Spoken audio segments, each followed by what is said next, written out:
So, the other thing that we can do with strings and variables and whatnot is we can combine them. Now, as you saw in the previous videos where it had the x, y, z, and the sum of them equaled 35 or whatever, we know it can do numbers.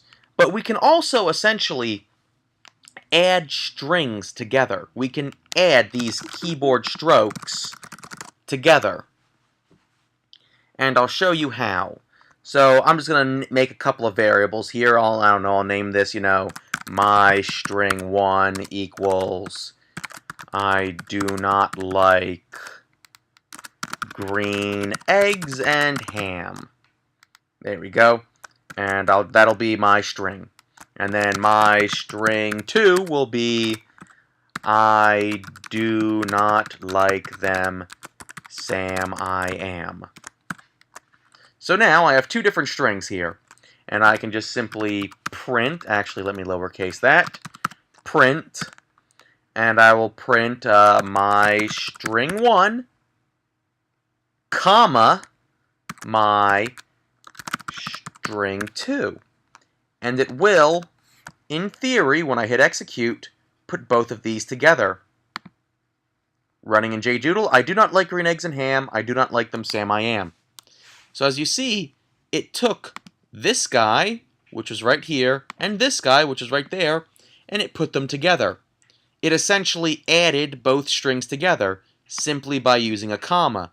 And now the same thing can occur. I can now add another comma. As a matter of fact, let me just space this out just so it looks prettier and you can see the spacing a little bit. And I'll add another thing. I would not like them on a boat. Actually, let me just do that. Wouldn't like them on a boat. And now execute. And now it added that additional string onto it. So these two are variables. This one right here, I just made myself. I do not like green eggs and ham. I do not like them, Sam, I am. I wouldn't like them on a boat. And how does the rest of this go? I would not like them with a goat. I'm pretty sure that's how that rhyme goes. Execute. And it can keep adding and adding and adding on. I can keep adding more stuff to this as long as I keep putting commas in. Now, the actual strings that are not variables need to have those quotation marks there, because if, I get rid of them, now it knows that not and with are actually words that involve functions in this program, so it's going to give me some errors here. Yeah, let's say error syntax expecting whatever. Yeah, so it doesn't understand what this part right here is because I got rid of its quotes. Quotes indicate it's a string.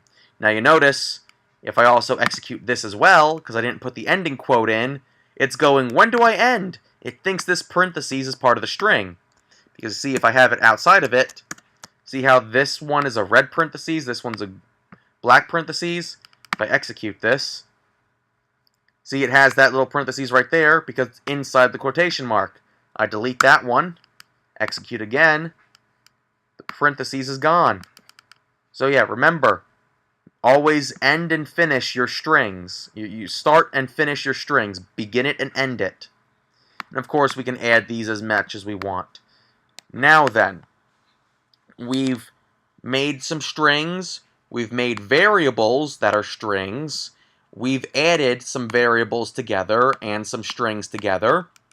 So now, what if we want the player to make a string of their own? Let's get into that in the next video.